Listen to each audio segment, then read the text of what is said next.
The storm came swift and unannounced, a wall of white swallowing the prairie, turning the world into a blur of snow and wind.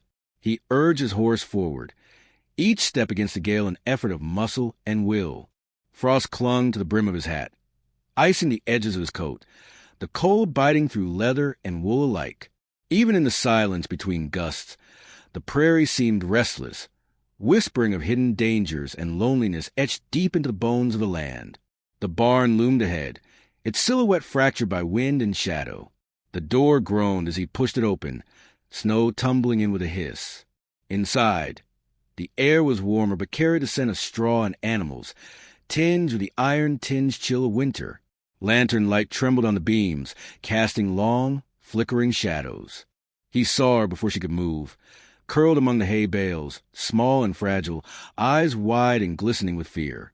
She flinched when he stepped closer, a silent plea in the trembling of her hands.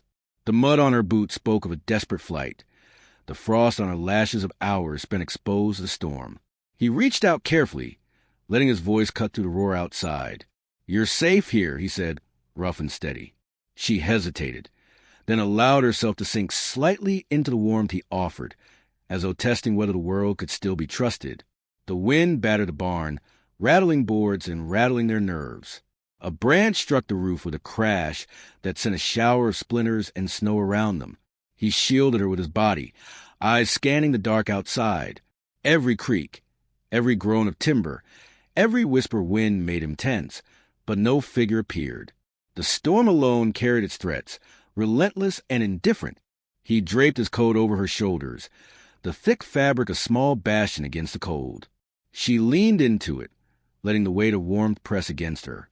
In the flickering lantern light, he saw more than fear in her eyes, a tentative spark of trust, fragile but real.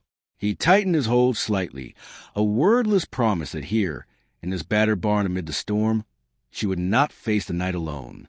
Lightning split the sky, illuminating the loft in stark white, before plunging them back into shadow.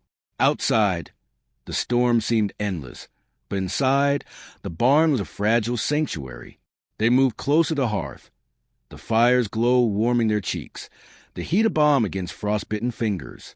He watched her, noting the rise and fall of her chest, the way she flinched at every groan of timber. It was raw, unfiltered humanity, and it stirred something long buried in him. "You're safe here," he repeated, quieter now, intimate, carrying the weight of certainty he knew she desperately needed. She met his gaze, and in that moment, fear softened just enough to allow relief to slip in. The storm could rage, the world beyond could be cruel, but here they had warmth, shelter, and a fragile peace. She no longer curled into herself completely. Instead, she lifted her head, trusting the steadiness of the man who had found her. Outside, the wind howled and the snow swirled, but inside, the barn held firm. The night stretched before them, silent except for the occasional groan of wood and the distant roar of the storm. For the first time in hours, or perhaps days, she let her body relax, allowing the comfort of another human presence to anchor her. Annie, standing close, felt a rare, quiet satisfaction. Not victory, not triumph, but the simple, profound knowledge that he had turned the tide of one desperate night. By dawn, the storm had softened to a whisper, the barn dusted with fresh snow. The world outside was still cold and vast, but inside, warmth lingered.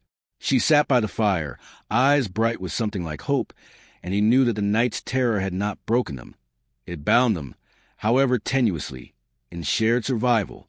He offered a small, weary smile, and she returned it, a silent acknowledgment of what had passed and what they had endured together. The storm had passed. They had weathered it. And in the quiet aftermath, amid straw and the lingering scent of winter, the barn became more than shelter. It became a place where safety was more than a word. It was lived, breathed, and shared.